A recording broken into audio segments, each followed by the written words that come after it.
All right, good evening, everyone. Thank you so much for coming to our CCP information session tonight. I want to introduce myself. My name is Jennifer Haberman-Boleyn, and I'm Trekker's Career and College Specialist. And I am part of the counseling team, and I assist students and families with the CCP process. I do want to let everybody know that we are recording this session, and it will be posted on the CCP portion of our website. So I do ask that you please keep your microphones muted. We will have a time for questions at the end of the presentation, or you can put them in this Google Meet chat. Okay, so I will be presenting the annual information session for public schools. This is a statewide presentation that the Ohio Department of Education has put out, where we can talk about College Credit Plus, what it is, the risks and benefits to participating, and just, hopefully answer any questions that you guys have. Okay, so the first one is, what is College Credit Plus? So College Credit Plus is what Ohio calls their dual credit program. So it is a way for high school students to earn both high school and college credit at the same time. So it is open to Ohio students that are in grades 7 through 12 that are enrolled at a public or private high school or are homeschooled. And I do like to mention right here that Trekka is a public high school, so you'll want to remember that. So if you decide you want to pursue CCP and you're filling out applications, you make sure that you check the right box. Students participating in College Credit Plus, they have the opportunity to take a variety of courses at any public or participating private college in Ohio. So just remember, this is an Ohio-based program. And the courses are held either at the high school, on a college campus, or online. Now at Trekka, we're a little bit different. We do not offer any embedded CCP courses. So Trekka students that want to participate in CCP, they take the courses either in person on the college campus or online through the college. Okay, so how can students participate? So eligibility, a student is eligible for the CCP program if they meet any of the following criteria.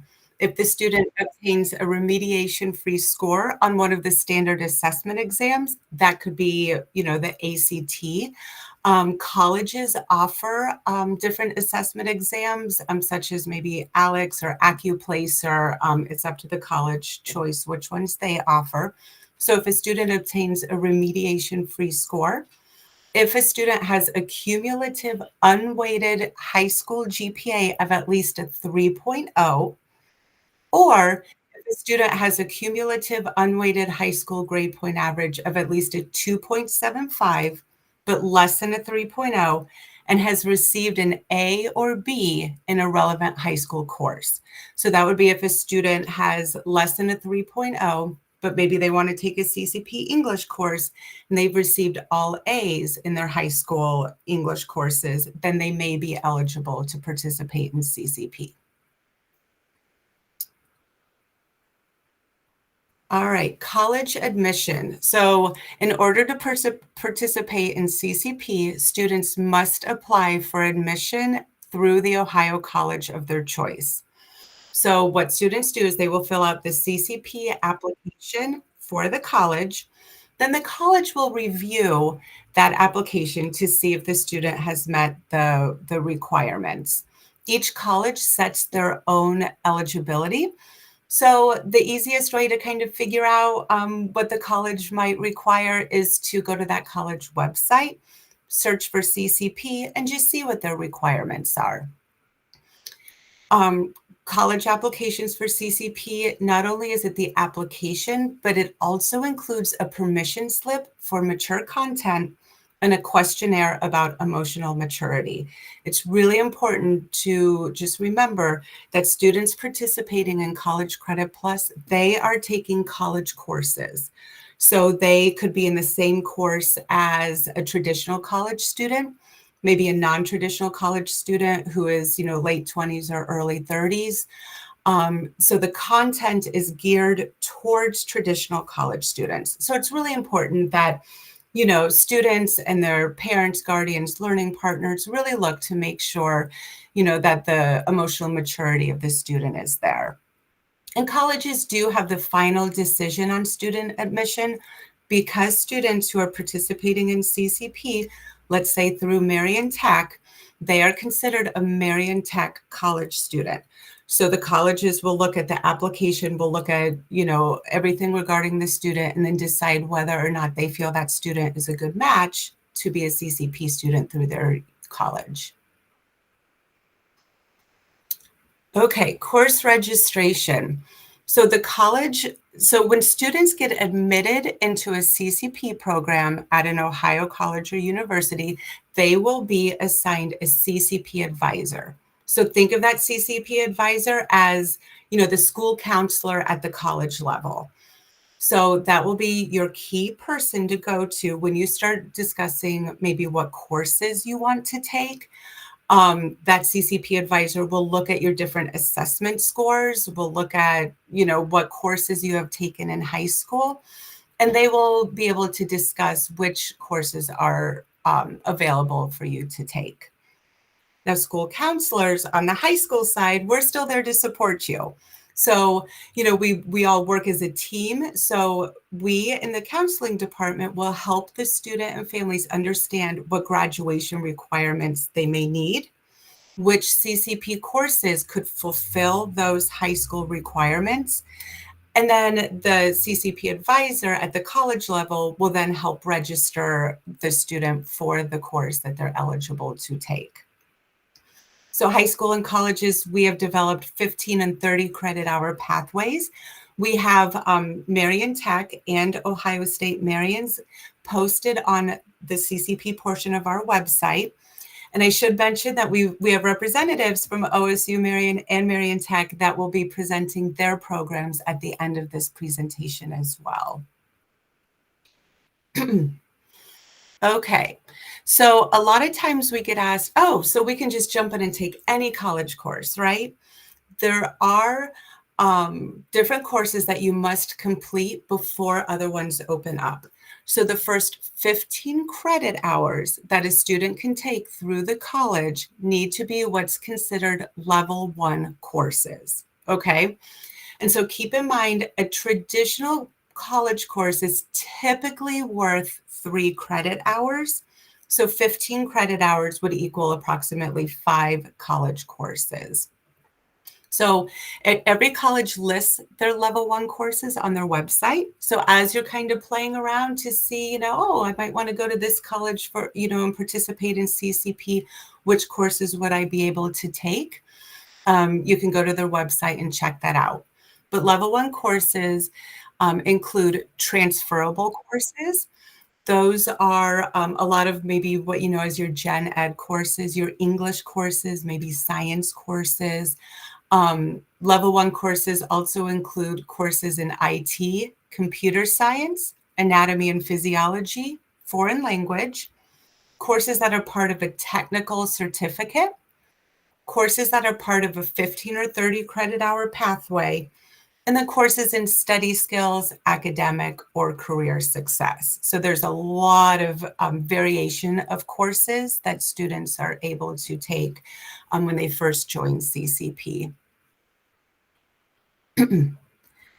Now, there are some courses that are just never going to be allowed in CCP, okay?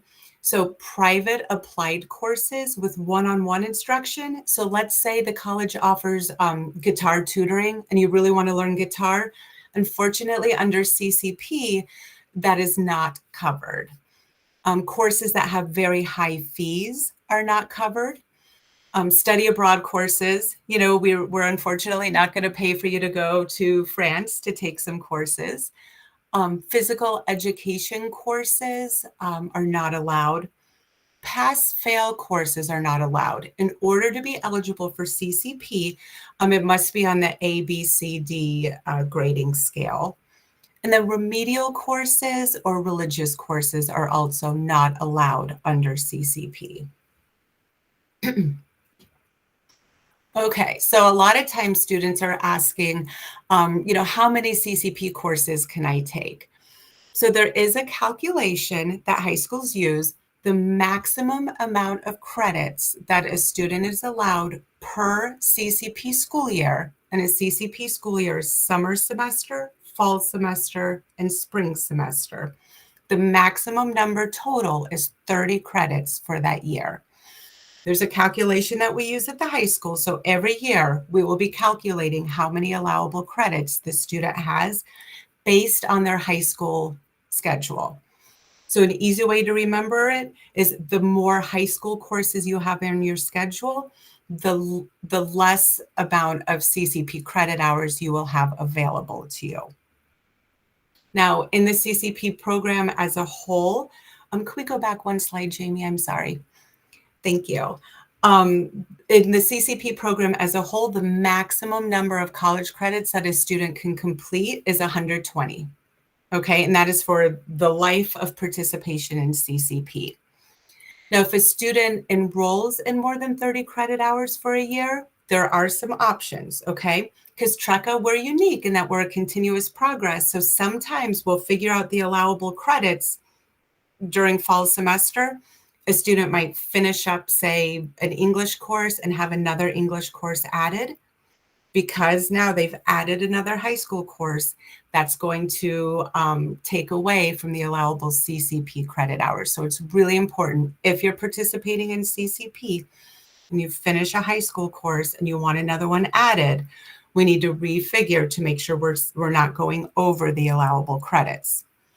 If in the case a student does enroll in more than 30 credits for the year, there are some options. A student can drop the course prior to the no-fault drop date, and that's a very important date that we'll be talking about. Or the student can pay for the entire course at the college's standard rate. So the family would self-pay for that course, and that would be considered under option A, which we will cover in a bit as well. Okay, something else to consider as well. The final grades earned in a college course is the same grade that will be on the high school transcript. So how we talked about dual credit, that students could take a college course and get high school credit. Let's use English for this example. If a student is taking an English composition course at the college, that can fulfill one of their English required high school courses for graduation. So if a student's taking a college level English course, they might not see a high school English course on their schedule because we know they're going to earn that credit through the college course. If that student receives a B in that college course, that B is also going to show up on their high school transcript and will be factored into the high school grade point average and the college grade point average. Okay, so students are adding to their high school transcript and they're also beginning their college transcript, which will follow them after graduation. For grade weighting, high schools must weight all advanced standing courses in a subject area consistently. At TRECA, we do not weight our grades. All of our grades are unweighted, but it's just important for you to know this. So in case you transfer to another school that does offer a weighted GPA, that the CCP courses will be weighted with the advanced standing courses. Okay, selective service. So male students who are at least 18 years of age and Ohio residents are required to be registered with the selective service system.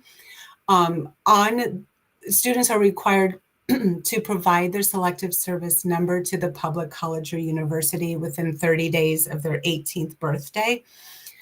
Failure to submit the number will result in the student not be considered a CCP participant for that semester or term. And if the course has already been paid for or in progress, then the student would be responsible to reimburse that tuition and textbook and fees. Okay, so differences between high school and college. This is really important as you know, your family talks about whether CCP is an option that you want to explore. High school courses are Very, very different from college courses. So we kind of broke it down here. So let's look at study time. High school usually required homework ranges between 1 to 3 hours per day. It might be a little bit more, a little bit less. College courses, they truly require about 2 to 3 hours of studying or reading for each hour of class. Okay, so if you're in one CCP course, you're likely to need 2 to 3 hours to be prepping for that course. Knowledge acquisition. So, how are you getting that information? In high school, the information is mostly in class, right? There's different assignments that your teacher has done. You kind of follow what's being covered. In college, much of your work is being done out of class and in advance for the in-class discussion. So if you know that you're going to be discussing a certain topic in class, your professor's going to expect that you have done your research or done your readings prior to the class. And then tests, in high school, depending on the course and the teacher, you might be getting tests weekly or at the end of each block or the end of each unit. In college, testing is less frequent and it covers much more material. Some college courses, they might only give 2 tests per semester, as opposed to high school where you have multiple tests. That goes along with grades. In high school, there's numerous quizzes, tests, homework assignments, extra credit, that you can get. So in case you get maybe a lower grade than you were hoping for on maybe one test, you have ample opportunities to bring that grade up. In college, there's much fewer tests and even fewer homework assignments. Some courses maybe will give homework assignments that the professor expects you to do, but then it's not graded. They just expect you to do it in preparation for a test. Role of parents, guardians, and learning partners. This is really an important distinction to make as well. In high school, guardians, parents, learning partners, you guys are wonderful advocates for your students. You're involved, you're reaching out to teachers just to see, the quality of work that, your students doing. You're in contact with the school counselor, making sure that, that they're meeting their graduation requirements, reaching out to the advisors just to get, attendance updates or progress reports. In college, the student's in the driver's seat. So parents, guardians, learning partners are more of a mentor or support for the student. If you reach out to the professor, chances are the professor's not going to get back with you because they're going to expect the student to be the one reaching out to them. That's where that maturity piece comes in. The student will need to advocate for themselves a lot of times. And then accommodations. Parents and students in the high school realm, we work together to determine what assistance or accommodations can be made for students with IEPs and 504 plans. In college, just because a student has a 504 or an IEP in high school does not mean that 504 and IEP just automatically translates over to the college world. Students will work directly with the college staff to determine if accommodations are needed, necessary, required. IEPs and 504 plans may or may not even be included in the discussion. Okay, so it's very important if you have an IEP and or a 504 plan and you want to participate in CCP and you get accepted into a college, to reach out to that college to see, if accommodations are needed. Okay, so what does it mean to be college ready? So college ready is so much more than just being academically ready, okay? So as you're really having the discussions and meeting to see if this is something that you think you might be ready for, you really want to consider emotional and social transition. You're going to want to look at the college expectations, okay? Along with that, the most important, time management and organizational skills. as we know, TRECA, once again, we are continuous progress, which means students have the flexibility of completing their work on their schedule. CCP courses are semester-long courses, okay? So if a student participates in a fall college course, it may start the end of August and it is going to end the beginning of December, for example. Within that time frame, the professor might say, you have a paper due October 3rd, and it needs to be 10 pages long, and it needs to include this and this and this, okay? That paper is due at that time. If you hand it in late, some professors will not accept it.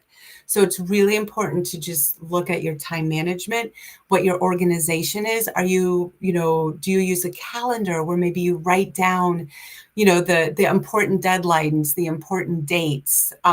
This is where we had mentioned the no penalty drop deadline a few slides back. This is such an important, possibly the most important deadline. If you sign up for a CCP course and you start it and you think this is not what I thought it was going to be, I do not want to continue with this course. Every college sets a date, a no penalty drop date, that you can drop that course. The high school is not charged for it. It does not show up on your transcript at all. It's like that course never happened.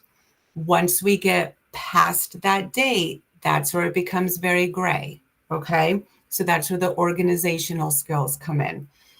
Past the no penalty drop deadline, you can still drop that course, but that's going to result in a W on your college transcript and your high school transcript, okay? That W means that you withdrew from it outside of the no penalty drop deadline. The high school still has to pay for that. But since you dropped it and you're not receiving a grade for it, you're not receiving credit for it, TRECA can come back and ask you to reimburse us the cost of that course. Okay? So these are all huge things to consider: the emotional, the social transition, expectations, and then especially time management and organizational skills. Okay, so benefits. We touched on it, earning high school and college credits at the same time. Once again, if you take a high or a college English course, you're likely not going to see a high school English course on your schedule, because we know that required credit for that school year is being earned through the college course. You can get a head start on career planning, earning degrees or certificate completions. We've had a lot of students that maybe take introduction courses in CCP. So if they think they might want to go into, for example, social work, and the college offers an introduction to social work course, they're able to take that course, kind of explore that field. And then that kind of helps them realize, hey, I think this interests me, or wow, it's not what I thought it would be. Maybe I want to try, another field, and maybe take an introduction course into that field. Students get to experience college early, understand the expectations of college life. And of course, the big one, you get to save on tuition and textbook costs, because through CCP, and we'll talk about the options later, but through CCP, the school will pay for your course and your textbooks as long as the student receives a passing grade and receives credit for that course. Okay, so underperforming students. So now we're going to start talking about some of the risks to participation. So as long as students pass the course and receive credit, there is no financial component to the family. If a student does not earn a passing grade in their course, so if they receive, an F or an NC, no credit, if a student withdraws after that no fault deadline that we talked about, so they receive a W, then the families may be asked to reimburse us for the cost, because we paid for it, but you didn't get a passing grade and you didn't get credit for the course. So it is a note that if a student is considered economically disadvantaged, that they cannot be asked to reimburse the cost of the course. we get that information from the returning student packets. So it's really important to make sure that we have the most update information on those packets. Okay, there's another risk. If you're considered an underperforming student, then you will be placed on what's called College Credit Plus probation. So a student will be placed on CCP probation if their cumulative college GPA is less than a 2.0, or you withdraw from 2 or more courses in one academic term. Okay, so those are the two different scenarios that will get you placed on CCP probation. So, what is CCP probation, right? So, what that means is a student who is placed on probation may only enroll in one CCP course for the next college term that they participate in CCP. Okay, the student cannot enroll in a college course in the same subject area in which they received, the non-passing grade or no credit. If students on CCP probation do not increase their college GPA to a 2.0 or above during the probation term, then they will be placed on CCP dismissal. So CCP dismissal, what that means is the student, once again, did not raise their cumulative college GPA to at least a 2.0 or above. So they are dismissed from CCP, which means that the student may not enroll in any CCP courses. Okay. There is an appeal process that a student can go through, and we'll talk about that next. But just, the transition is if you become an underperforming student, you're placed on CCP probation. If during that probationary period you're not able to raise your GPA to a 2.0 or above, then you're placed on dismissal. Okay, so there's appeal. So for CCP probation, if there's an appeal, the student can appeal to take a course in the same subject in which they received, in which they previously earned a non-passing grade or received no credit. CCP dismissal, the time frame is within 5 days of being dismissed. The student may submit an appeal to the secondary school, to their high school, to appeal the dismissal, or the student can appeal at the end of the dismissal semester. I will tell you, when a student is placed on probation or dismissal, we do have a formal meeting.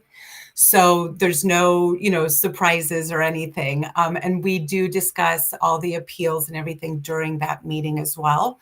We do have our underperforming student policy is on our website, the CCP portion of our website as well.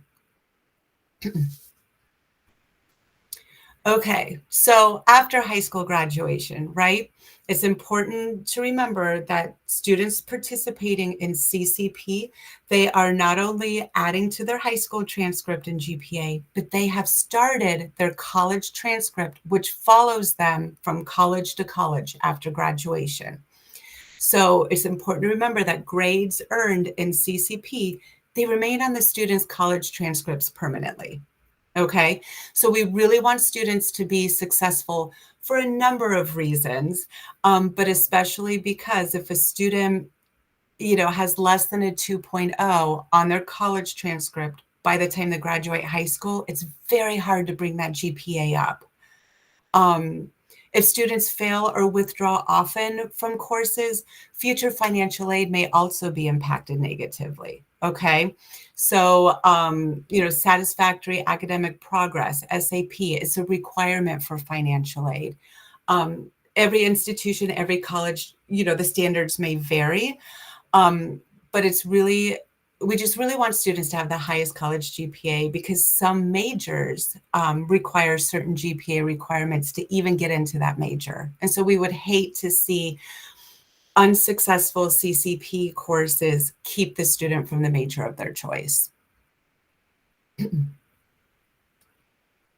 Okay, so there's two different options for families for CCP. Option A, which I referenced just a little bit earlier, if a student goes above the 30 allowable credits, option A is where the family student, they can choose to self-pay for the college course at the standard rate of the college. The family and student, they work that out with the college or university. Okay, that does not go through the high school. If a student opts to take a CCP course under option A, they can choose to earn college credit and high school credit, or they can choose to just earn college credit and not have that course reflected on the high school transcript. The students who opt for option A, they do need to let the high school know of their choice of credit for the courses. The next slide, we will talk about option B. This is kind of the default. This is the standard option that the majority of the families opt for. Under option B, all college course tuition, fees, and textbooks are paid for through the high school in the state of Ohio. It's supported by the school's foundation funds and the college funds. Through option B, any college course that a student takes through option B, they earn college credit and high school credit, and that course will be reflected on the high school transcript and reflected in the high school GPA. Okay, so students that are participating in CCP, they receive support from both the high school and the college. Okay, so I referenced a little bit earlier that your school counselor, your advisor, myself, we are there for you on the high school side. Every college will assign you a CCP advisor, so they're there for you on the college side. College advisors are the ones that help with the course selection. You will register for your courses through your college advisor. If you need to drop or withdraw from a course, that is also through your college advisor. That is not something that we at the high school are able to assist with when it comes to actually registering for those courses. Because CCP students are viewed as traditional college students, right? The colleges provide the same academic supports to our CCP students as they do traditional college students. So any sort of tutoring that occurs on campus, our CCP students are able to go to those sessions. The library access, any sort of advising, if there's clubs or groups that the student wants to join, they're able to join that as well. Okay, athletic eligibility. So student athletes, you really need to learn the Ohio High School Athletic Association requirements. And it's really important to know that the summer term, remember, CCP school year starts in summer, so it's summer, fall, then spring. Know that the summer term CCP courses cannot be used to bring a student into compliance with the OSHA requirements for sports participation. Okay, so this is a great slide. I get a lot of questions from families that are like, it's great that we're taking these courses, but let's say we take a course at OSU Marion, and then after graduation, my student wants to go to Bowling Green State University. Will these courses transfer, or did we just take all these courses for nothing? Certain general education and technical courses will transfer, especially from one Ohio public college to another Ohio public college.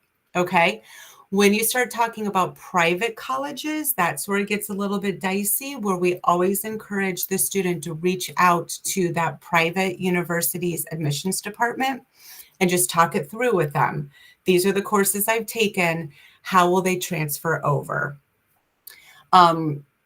It's definitely, we think that's a great idea for students just to check with colleges to confirm transferability no matter what, just to kind of get the heads up so the student can get an idea of what that transfer looks like.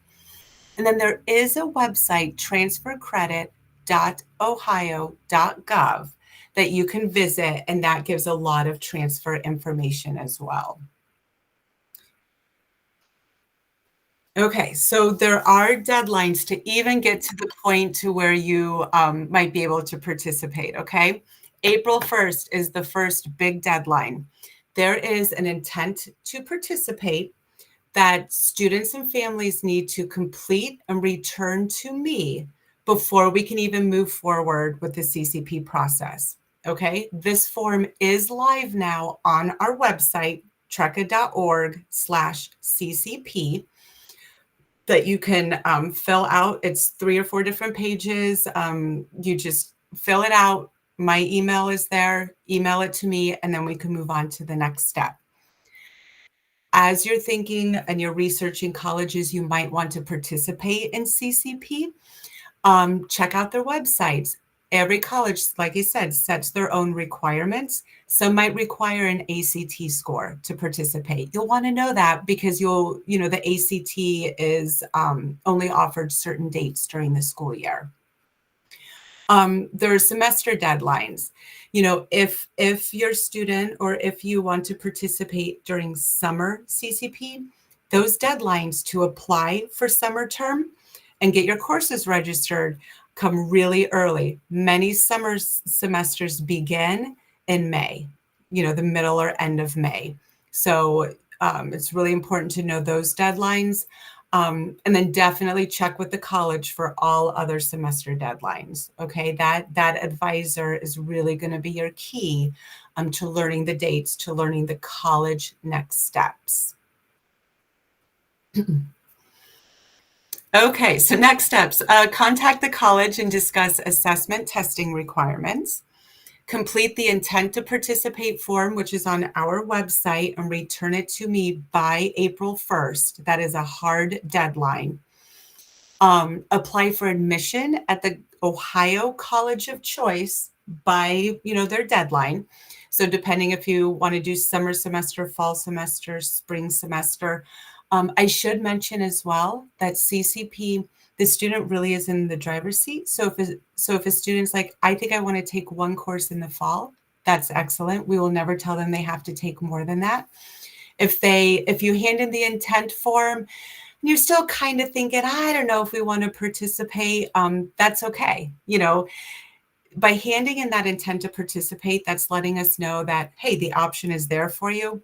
By not handing in that intent to participate form, it means you cannot participate during the next school year. So apply for admission to the Ohio College of Choice's CCP program. And then, we'll get together and meet and we'll see what classes, the students thinking about taking and what that would look like with their schedule for next year. And, just kind of go through the different grad requirements and come up with a course schedule plan for next school year. All right, these are some great websites as well. I should say this recording is going to be posted on our website as well. This is a lot of information being thrown at you.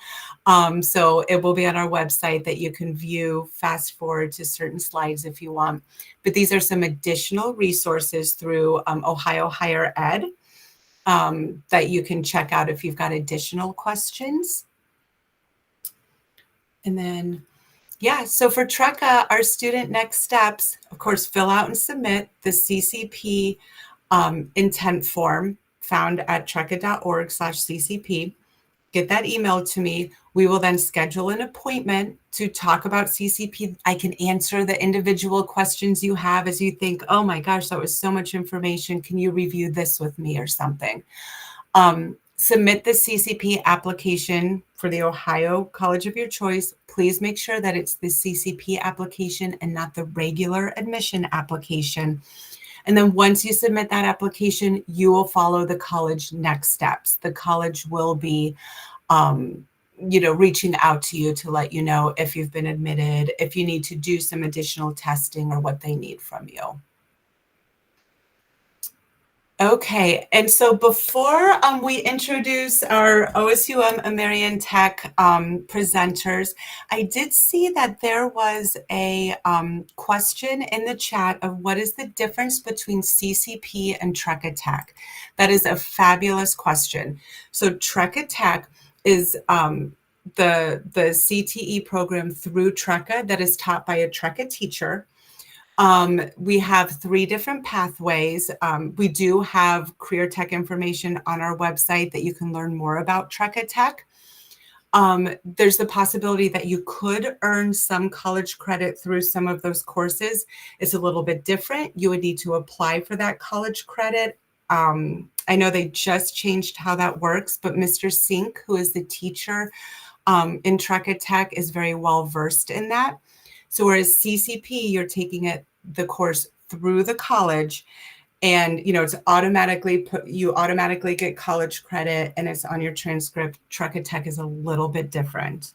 Okay, so hopefully that helped answer that.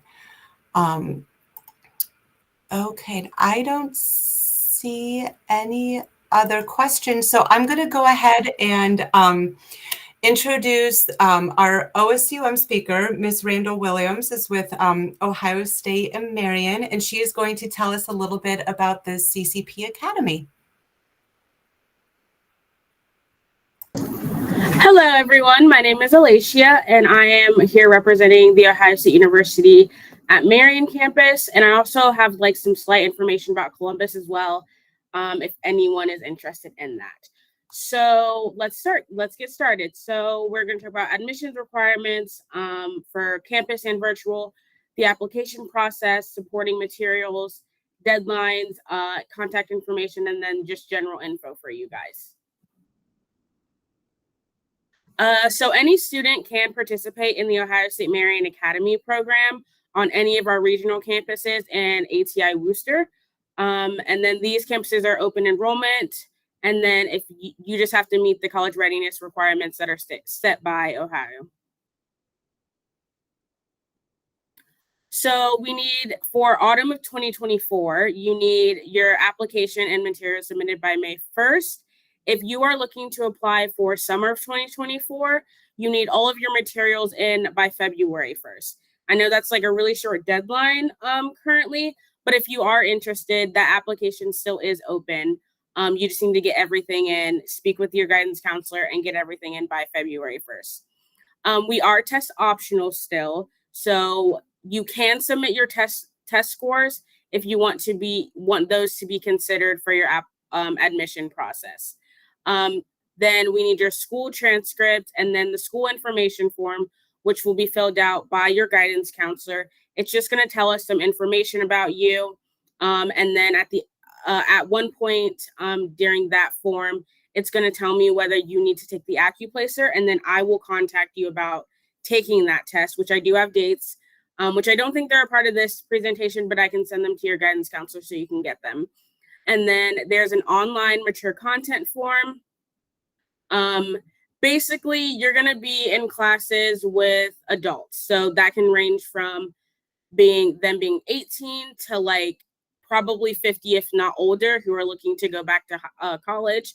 So we just want to make sure that you're ready to see different types of content and to honestly just hear different types of things. You never know what you're going to hear in a college setting. So we want to make sure that you and your parents know that there are possibilities and that you guys are ready for that. So our admissions criteria is the following. One way to get admitted without a standardized test, so that means without you taking or sending us your ACT or SAT, is by having a unweighted high school GPA of 3.0 or higher, and then 2 years of high school math and English.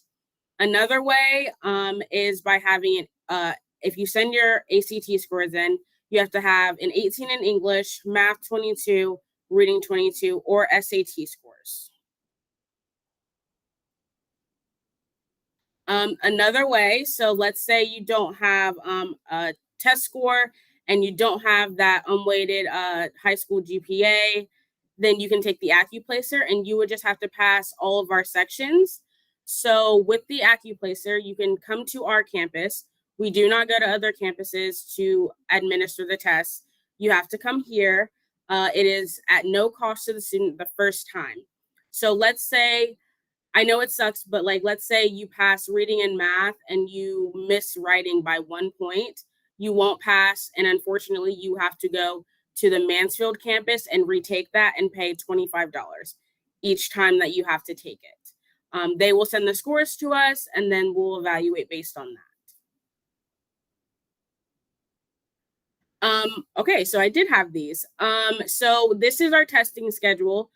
You would just call that number or call the 740-725-6171, and then you can schedule an appointment with me. So those, I messed up the dates at first. So summer, you have to turn in your application by February 1st. But if you do need to test for an AccuPlacer, you have until February 15th for summer, and then May 1st for the autumn 2024 semester, and then May 15th is when, if you have to take an AccuPlacer. Yeah, that is all. That is my contact information. So I do all of the application process. So like, I'm probably going to be hunting you down and emailing your guidance counselor if you are missing anything. CCP is my baby. I want everyone to do it. I know how beneficial it is. It's a little tedious with the app. I feel like it's a little more than like the regular admissions process. If you're an incoming freshman, you need so much more than a regular freshman. And then Louis Haminga, he is the academic advisor. So once you are not submitted, but once you are admitted, if you are, to our campus, you will hear from Columbus. They evaluate everything. You will get a letter from them. And then Louis will start contacting you about orientation. It's just a formal orientation. He goes through basically what CCP is, what you can take, and then like if you have other credits and stuff, he'll evaluate those as well. Let's say you went to MTC and now you're coming here, he's going to go through all that with you, and then that night or that day you're going to schedule with him. And at that point, he is your point of contact. So if you want to drop a class, you want to add a class, that is the person that you will talk to. Awesome. Thank you so much, Alicia. I really appreciate you being here. All right, so we are going to move on. We've got Mr. Cal Morris with Marion Tech. Thank you, Jennifer. Can you hear me okay? Perfect. By the way, great job on the presentation. Very clear. It's information very, very important.